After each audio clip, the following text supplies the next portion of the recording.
teman-teman semua, perkenalkan nama aku Tabita Nugrahani, NIM H04199093, mahasiswa penyuluhan dan komunikasi pertanian Universitas 11 Maret Surakarta. Pada kesempatan kali ini, aku akan melakukan penyuluhan mengenai inovasi pupuk organik cair dari air limbah cucian beras pada kelompok tani Sumber Makmur, Desa Pranggong, Kecamatan Andong, Kabupaten Boyolali. Kalian pasti penasaran kan? Stay tune terus ya, dadah!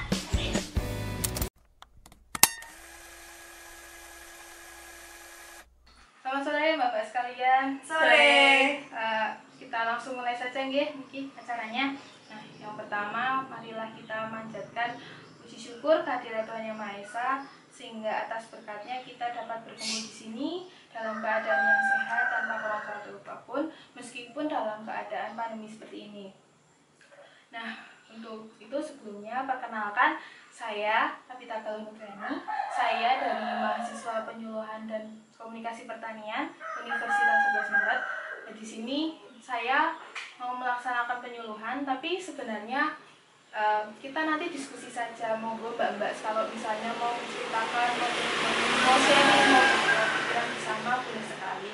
Nah, kemudian sebelum penyuluhan ini berlangsung, saya sudah melakukan survei kecil-kecilan pada desa ini, pada Desa Pranggong, Kecamatan Andong, Kabupaten Boyolali, Mbak. Nah, di sini saya sudah menyimpulkan bahwa inovasi pada Desa Pranggong ini masih tergolong rendah, ya. Belum banyak inovasi yang bermunculan. Kemudian inovasi yang sudah datang itu dalam realisasinya tidak berjalan secara maksimal.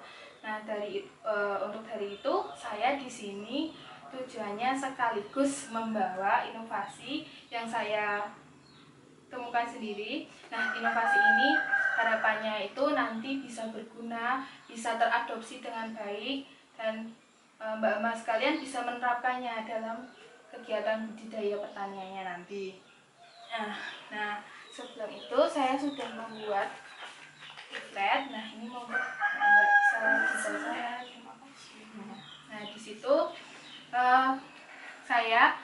inovasi yang saya bawa kali ini mengenai pupuk, Mbak. Jadi pupuk niku wonten sing cair, wonten sing padat nggih. Nah, pupuk yang saya bawa kali ini mengenai pupuk organik cair. Nah, pupuk organik cair ini seperti namanya nggih, dari bahan organik dan bahannya pun dari bahan yang berbentuk cairan, sama seperti definisinya yang saya bawa kali ini itu berasal dari air limbah cucian beras. Nah, jika kita tahu sendiri nggih, air limbah cucian beras itu boten berguna itu apabila sampun dimasak buang mawon boten boten diolah malih. Nah, iku dari situ saya berupaya untuk menghasilkan produk yang lebih berguna dari air limbah cucian beras ini menjadi pupuk organik. Nah, kalau bisa dilihat dalam leafletnya ada kandungan. Nah, dalam air limbah cucian beras ini terdapat unsur hara dan 2 jenis bakteri, yang satu memiliki keunggulan untuk mensintesis metabolit, yang kedua juga untuk mensintesis karbohidrat dan asam amino untuk menghasilkan hormon tumbuh atau CTT. Nah, dari kandungan yang ada dalam air limbah cucian beras ini akan lebih maksimal penggunaannya apabila diolah. Nah, diolahnya menjadi pupuk yang akan saya presentasikan nanti. Kemudian dari sini, jika pupuknya nanti sudah jadi, ada kelebihan yang akan didapatkan dari pupuk ini. Bisa dilihat juga kelebihannya itu, yang pertama itu murah, mudah dibuat, lebih ramah lingkungan, hasil yang memuaskan, memanfaatkan limbah sebagai bentuk daur ulang, dan tidak menimbulkan efek samping yang cukup besar bagi tanah. Nah, di sini saya juga sudah diberi kesempatan untuk melakukan demonstrasi bagaimana cara pembuatannya. Karena itu saya persiapkan dulu.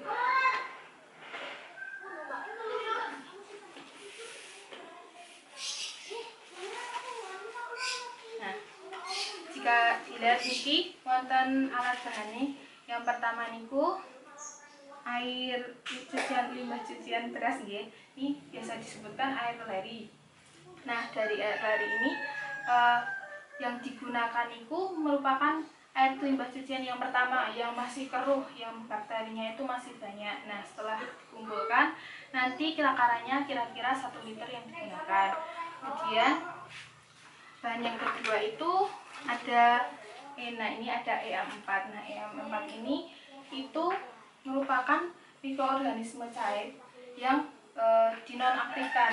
Nah, nanti EM4 ini akan diaktifkan menggunakan molase. Nah, dalam EM4 ini ditemukannya mudah sekali, Mbak bisa menemukannya di toko Saprodi dengan harga yang cukup terjangkau. Saya kemarin kalau tidak salah membeli dengan harga sekitar 20 ribuan. Kemudian di sini ada yang tadi saya sudah sebutkan, ada molase. Nah, molase itu sebenarnya itu dari tetes tebu. Jadi hasil limbah industri gula niku kan wonten limbahnya. Nah, limbahnya niku tetes tebu, rasanya niku manis asam. Nah, tapi karena tetes tebu niku tidak bersifat wajib, jadi bisa digantikan dengan yang saya bawa seperti ini, itu larutan gula Jawa yang sudah dikentalkan seperti ini. Nah, hasilnya nanti tetap sama saja karena sifatnya EM4 ini bisa diaktifkan dengan sesuatu yang manis-manis gitu. Kayak saya, Pak. Oh iya, Mbak. Manis sekali loh. Terus di sini alatnya ada, yang pertama ada baskom. Ini baskom buat ngaduknya, nanti mencampurnya. Terus ada ini corong buat memasukkannya nanti. Dan ini ada jerigen. Nah, jerigen ini niku sifatnya juga bisa digantikan. Jika Mbaknya nggak ada jerigen, bisa ganti dengan botol minuman bekas niku. Nah, yang penting kemasannya itu tertutup, jadi bisa dalam caranya itu bisa berfermentasi karena bakterinya anaerob kan, nggih, mboten terpapar oksigen. Nah, itu terus niki wonten pengaduk. Nah, pengaduk niki saged nyamporke alat bahan-bahan yang sudah ada di sini. Kita mulai saja nih, Mbak. Dan yang pertama niku iki berasnya niki di niki.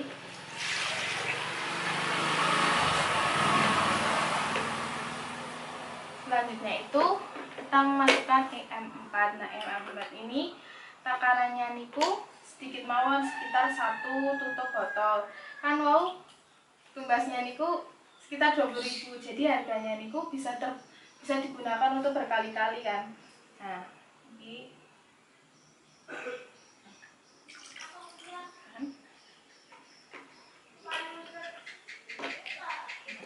selanjutnya kita masukkan molase. Nah, molase ini takarannya juga sama, sekitar 1 tutup botol dari EM4.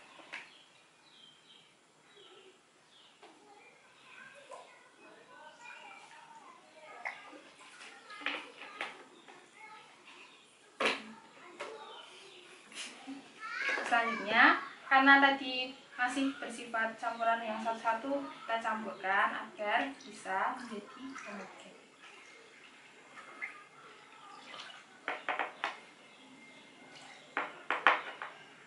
Warnanya jadi berubah, Mbak, jadi lebih kecoklatan karena ada EM4 sama gula tadi. Terus setelah itu kita masukkan. Nah, ini saya menggunakan gelas kopi.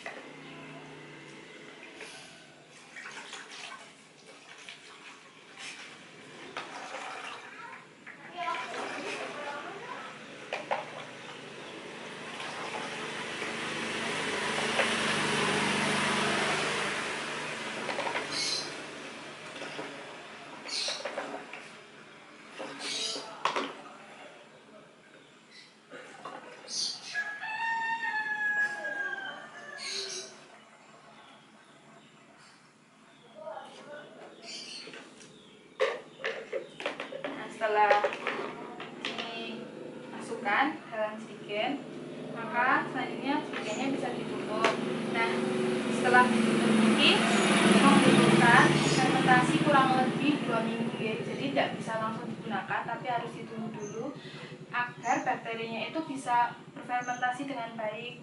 Dan nanti itu selama proses menunggunya itu bisa dibuka sesekali karena nanti akan menghasilkan gas. Nah, gasnya itu kalau tidak dibuka tutupnya maka meledak. Nah, apabila nanti sudah dibuka bisa juga kan namanya air lari ada sedikit residu berasnya itu bisa dikocok-kocok jadi lebih merata. Nah, selanjutnya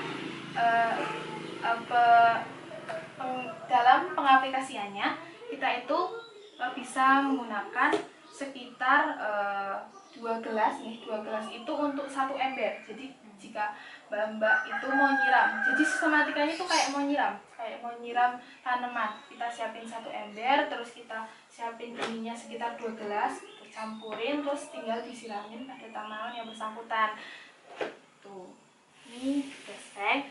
Dan di sini saya ada sedikit video mengenai pemakaian pupuk organik cair pada tanaman mangga.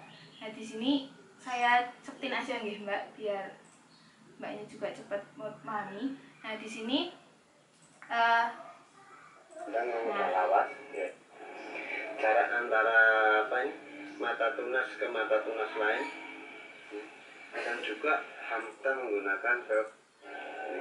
Nah, jika dilihat di sini itu bibit daun mudanya itu lebih banyak daripada tidak menggunakan pupuk organik cair.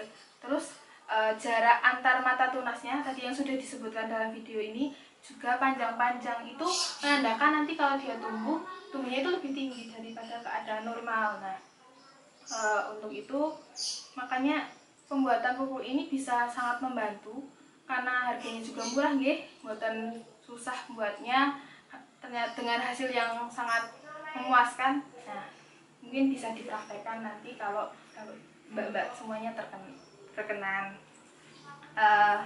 Selanjutnya saya membuka pertanyaan jika mbak-mbak wonten sing dereng paham niku monggo. Mau tanya, ini kan kalau sebelum difermentasi kan warnanya masih seperti ini sih. Kalau tanda-tanda keberhasilannya tuh seperti apa? Terus bisa nggak sih ini nggak berhasil? Kalau dari yang sudah saya buat sebelumnya juga saya sudah buat.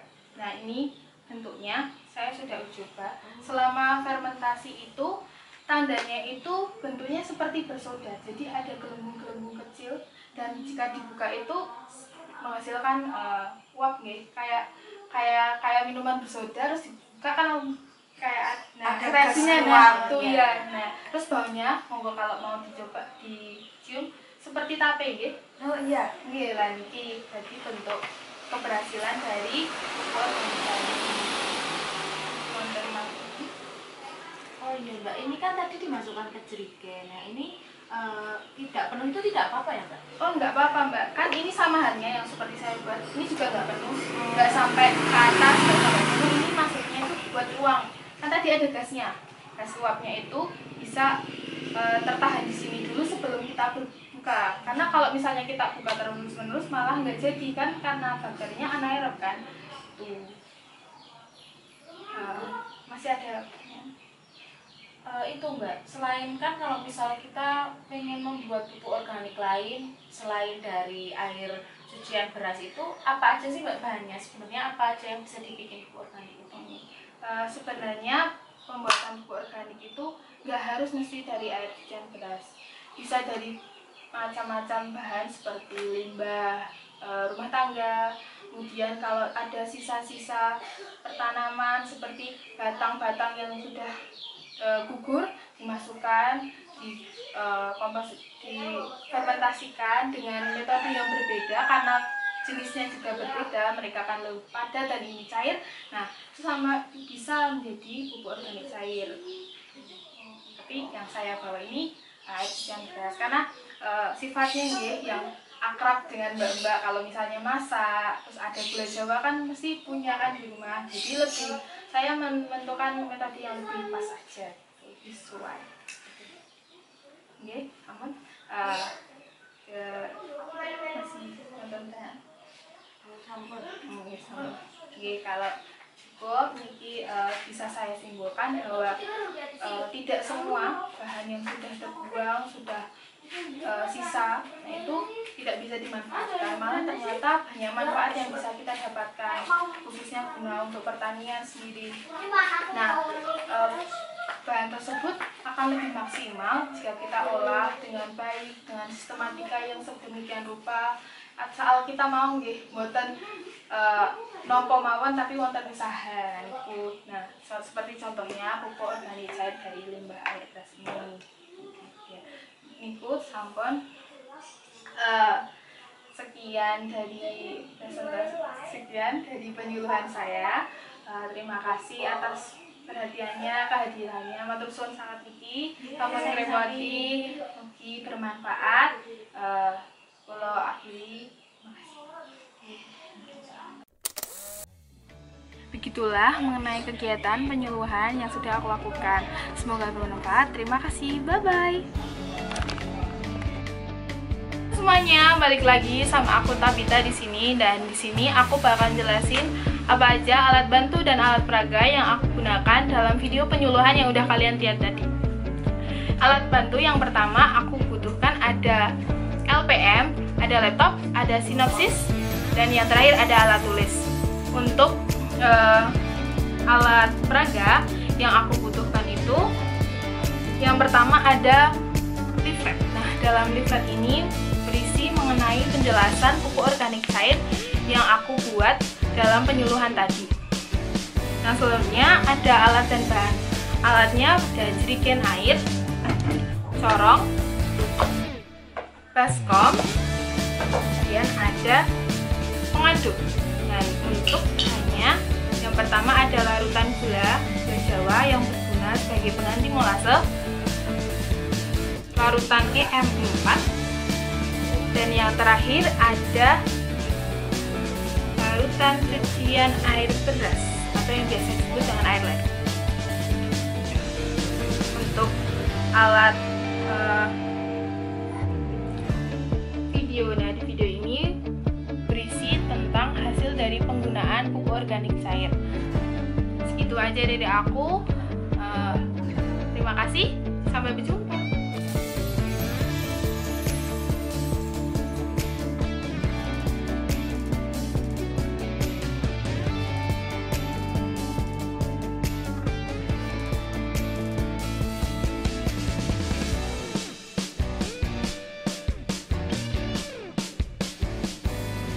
Terima kasih.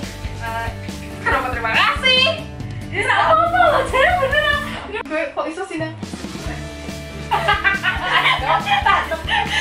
Gunung. Bisa aja. Yang manis-manis. Kayak saya, Pak. Iya. Saya akan. Ya, yang pertama ada. Videonya udah. Nonton.